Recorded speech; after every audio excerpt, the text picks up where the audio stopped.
क्या आपने कभी सोचा है कि एक धर्म जो एक समय में इतना शक्तिशाली और प्रभावशाली था, वो धीरे-धीरे कमजोर कैसे पड़ गया? आज हम एक जासूस की तरह सिर्फ एक डॉक्यूमेंट के सहारे जैन धर्म के पतन के पीछे की कहानी को समझने की कोशिश करेंगे। चलिए, इस पड़ताल को शुरू करते हैं। तो सवाल सीधा है, हमारा जो सोर्स है, वो भारत में जैन धर्म के पतन की वजह क्या बताता है? ये एक बड़ा सवाल है, पर हमारा डॉक्यूमेंट कुछ बहुत ही दिलचस्प जवाब देता है। चलिए देखते हैं। तो हमारी इस पूरी पड़ताल का आधार है ये डॉक्यूमेंट। ये उन खास वजहों को सामने रखता है जिन्हें हम अब एक एक करके समझने वाले हैं, सीधा इसी के पन्नों से। हमारे सोर्स के मुताबिक पहला सुराग जैन धर्म के एक बहुत ही जरूरी सिद्धांत से जुड़ा है। एक ऐसा सिद्धांत जिसे इस डॉक्यूमेंट के अनुसार कुछ ज्यादा ही आगे तक खींच लिया गया था। और वो सिद्धांत है अहिंसा, यानी किसी भी जीवित प्राणी को नुकसान न पहुंचाना। और ये कह सकते हैं जैन धर्म की आत्मा है। और यहीं पर ये डॉक्यूमेंट एक चौंकाने वाला दावा करता है। जैनों ने अहिंसा की अवधारणा को बहुत दूर तक पहुंचाया। ये तो एक बहुत बड़ा क्लेम है। तो चलिए देखते हैं कि ये सोर्स इसे सपोर्ट करने के लिए क्या कहता है। तो असल जिंदगी में इसका मतलब क्या था? अच्छा, ये सोर्स कुछ ऐसे उदाहरण देता है जो इसके हिसाब से स्थानीय लोगों को कंफ्यूज करते थे। जरा सोच कर देखिए, बीमार होने पर भी दवाई नहीं लेना, या फिर खाने के लिए सब्जी तक नहीं तोड़ना। अब ये बातें आम इंसान के लिए समझना वाकई बहुत मुश्किल था। तो ये जो कठोर प्रैक्टिस थी, इनका असर सिर्फ पर्सनल लेवल पे नहीं था, इसका समाज पर, सोसाइटी पर बहुत गहरा असर पड़ा। एक कह सकते हैं एक दूरी सी बन गई जो वक्त के साथ बढ़ती ही गई। तो चलिए अब देखते हैं कि कैसे इस सोच ने धर्म को आम लोगों से ही दूर कर दिया।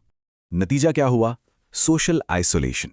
जैसा कि ये डॉक्यूमेंट साफ साफ कहता है, आम आदमी इन प्रथाओं से खुद को रिलेट ही नहीं कर पाया। मतलब वो एक ऐसे विश्वास को देख रहे थे जो उनकी समझ से बाहर था, और धीरे धीरे वो इससे कटते चले गए। और देखिए, बात सिर्फ कुछ अजीब लगने वाले नियमों की नहीं थी। सोर्स इस बात पर भी जोर देता है कि जो अत्यधिक तपस्या और कठोर जीवन शैली थी, वो आम इंसान के बस की बात नहीं थी। मतलब साधु संत तो ये सब कर सकते थे, पर एक किसान या एक कारीगर के लिए ये तो लगभग नामुमकिन था।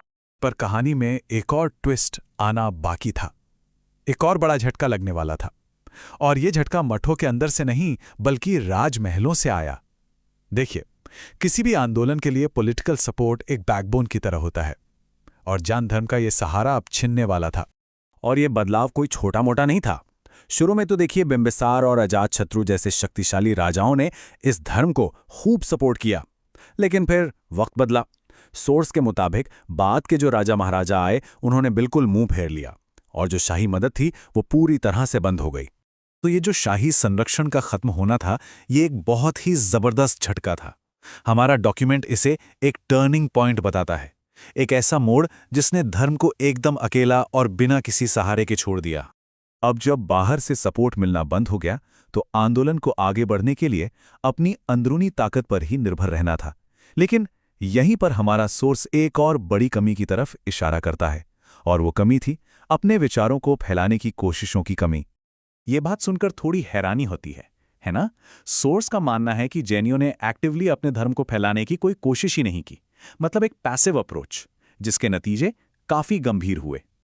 और इस कोशिश न करने का नतीजा, सोर्स के ही शब्दों में कहें तो इस प्रकार ये आंदोलन किसी का ध्यान आकर्षित नहीं कर सका। बिल्कुल सीधा और असरदार निष्कर्ष। तो हमने सारे सुराग देख लिए हैं। अब वक्त है इस पूरी पहेली के टुकड़ों को एक साथ जोड़ने का, और यह देखने का कि आखिर ये अकेला सोर्स जैन धर्म के पतन की पूरी तस्वीर कैसे पेश करता है। तो इस डॉक्यूमेंट के हिसाब से ये एक चेन ऑफ इवेंट्स थी।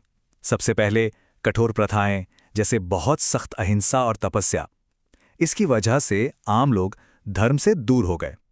फिर राजाओं का सपोर्ट भी चला गया, और आखिर में धर्म को फैलाने की कोशिशों में कमी ने इस आंदोलन को एक जगह पर रोक दिया। इसमें ठहराव आ गया। तो आखिर में ये पूरी कहानी हमें एक बहुत गहरे सवाल पर लाकर छोड़ देती है। ये अकेला डॉक्यूमेंट हमें किसी भी विचार या आंदोलन के टिके रहने के बारे में क्या सिखाता है? क्या अपने सिद्धांतों पर सख्ती से टिके रहना ज्यादा जरूरी है, या फिर ज्यादा लोगों तक पहुंचने के लिए थोड़ा बदलना? ये एक ऐसा संतुलन है जिससे शायद हर आंदोलन आज भी जूझता है। वाकई सोचने वाली बात है।